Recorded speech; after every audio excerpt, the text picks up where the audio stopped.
La religion est-elle la cause de la pauvreté de l'Afrique? Ça, c'est un sujet qui divise. Les influenceurs tels que le docteur Claudel Novissier ou encore notre frère citoyen Alain Thomas de la chaîne Afrique Suprême.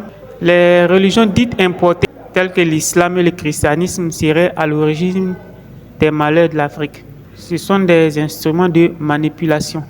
Mais en réalité, est-ce que la pauvreté de l'Afrique est due à la religion? Parce que si on va réfléchir, les Africains ne sont pas les seuls à croire en l'islam ou bien au christianisme. Il y a des chrétiens un peu partout dans le monde. Aux États-Unis, en Asie, en Europe, en Océanie, partout, il y a des musulmans et des chrétiens. Mais que se fait-il? Que ce soit seulement en Afrique, je ne dis pas que la religion n'influence pas d'une manière ou d'une autre l'évolution ou l'héritage d'un individu ou bien d'une nation.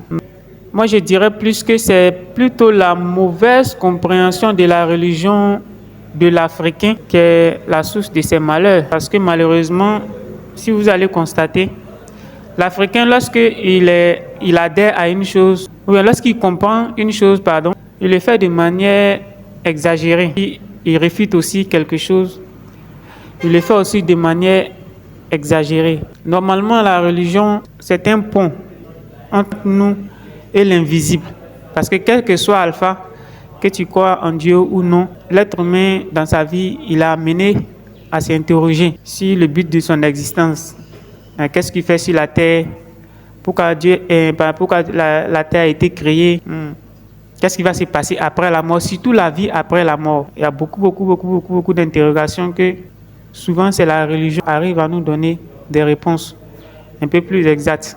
Mais l'Africain, lorsque l'Africain est croyant, malheureusement beaucoup d'Africains, on a tendance à croire que lorsqu'on croit en Dieu, lorsqu'on est un bon musulman ou bien un bon chrétien, ça fait automatiquement de nous un élu. Donc tout ce dont on a besoin sur la terre, ça devient une obligation qu'on ait ça de manière facile. Je prends un exemple. Le bon croyant, il se lève le matin, il fait ses prières, etc. Et il est assis en attendant que le sac de riz lui vienne par hasard du ciel ou bien d'un bon donateur, etc. Mais ça, c'est une mauvaise compréhension des choses. Je me rappelle très bien lors d'un débat sur la RTI, un imam et un pasteur avaient été invités pour venir débattre sur le sujet. C'est la religion qui favorisait la mendicité en Afrique, en particulier l'islam. Parce que comme on sait, les quêtes et tout ça dans les églises, dans les mosquées, tu vois, les mendiants sont un peu partout. Vraiment, la réponse de l'imam a été une masterclass. Pourquoi est-ce que je dis ça?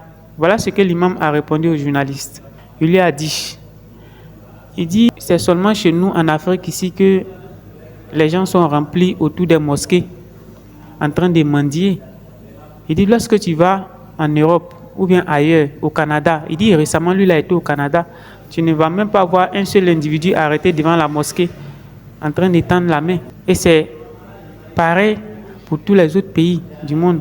Mais pourquoi est-ce que c'est chez nous en Afrique ici? L'Africain a tendance à prendre sa culture pour mélanger à la religion. Donc il jongle les deux, ce qu'il comprend, ce qu'il arrange, il les fait.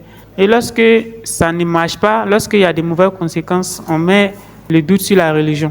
Lorsque nos affaires ne marchent pas, lorsque nos business sont en déclin, automatiquement, on se dit, soit je n'ai pas fait tel sacrifice, ou bien soit j'ai enfreint telle loi de Dieu, etc. Il n'est pas arrivé, je ne dis pas que le spirituel n'a rien à voir dans l'évolution de nos business, non. Mais ce que je veux dire, c'est quoi? Prenons quelqu'un qui a une activité qu'il met en place. Il commence à avoir de l'argent, il commence à avoir des clients. Et après 2 ans, 3 ans, tu vois que l'activité commence à décliner, la clientèle commence à se faire. L'Africain, qu'est-ce que lui va faire? Lui va commencer à faire des sacrifices, il va aller voir son pasteur ou son imam. Qu'est-ce qui ne marche pas? Ou bien qu'est-ce que patati patata. L'imam aussi, voilà tel sacrifice à faire, ou bien le pasteur. Alors que, ailleurs en Occident, lorsque un entrepreneur a des difficultés avec son business, il commence à s'interroger sur le business. Est-ce que le business plan a été bien tracé? Est-ce que la concurrence n'est pas de trop? Est-ce que son produit marche très bien? Est-ce que ses techniques de vente sont hautes? Et il se remet en cause en fait. Et puis il cherche le problème et il cherche à résoudre au sein de leur activité. Mais ce sont des musulmans, des chrétiens, des croyants, des bouddhistes, mais ils font toutes ces études-là par rapport à leur business. C'est seulement chez nous en Afrique ici, quand on fait un business, on va voir le marabout, on va voir le pasteur, l'imam, qu'il fasse des bénédictions. Et souvent, on enlève de fortes sommes d'argent pour aller financer pour ces prières et autres rituels-là, pour que le business marche. Donc, quand ça marche, on pense que voilà, c'est pas, l'imam a fait son travail, le guide a fait son travail, le pasteur a fait son travail. Et comme ça ne marche pas aussi, on dit bon, on va changer de guide, ou bien peut-être qu'il y a tel rituel. Alors que les businessmen à succès, c'est pas ça. Je ne dis pas que c'est pas des croyants qui ne font pas des sacrifices et tout ça, mais le spirituel, la religion est là. C'est pour te connecter à le bon Dieu. Maintenant, ton business aussi à part. La manière que tu dois faire pour être un bon croyant, pour respecter les lois de Dieu, marcher sur terre, pour que tu sois un fils béni, un enfant béni de Dieu, c'est différent de ce que tu dois faire pour que ton business marche, pour que tu sois un homme à succès, un businessman à succès. Donc arrêtons de mettre tous les maux de l'Afrique, tous les problèmes de l'Afrique sur la religion. Ce n'est pas seulement en Afrique qu'il y a des chrétiens, ce n'est pas seulement en Afrique qu'il y a des musulmans, il y a des musulmans partout. Si nous ne voulons pas travailler de manière rationnelle, de manière intelligente, avec les technologies de la place, avec le digital, le numérique, eh bien, on va en payer les conséquences. Avec quoi? Avec le retard accru de l'Afrique. Donc, on gagnerait plus à se concentrer sur comment est-ce qu'on doit planifier nos activités. Est-ce que nous menons des études par rapport à nos activités? Est-ce que nous faisons des études de marché? Est-ce que nous prenons des formations de vente, nos propres vendeurs, la comptabilité? Il y a beaucoup de choses. C'est pourquoi abonnez-vous à cette chaîne. On va partager vraiment beaucoup de choses au fur et à mesure. Plus il y a des abonnés, plus les demandes se font et plus on va en parler. Et bonne soirée. Peace and love.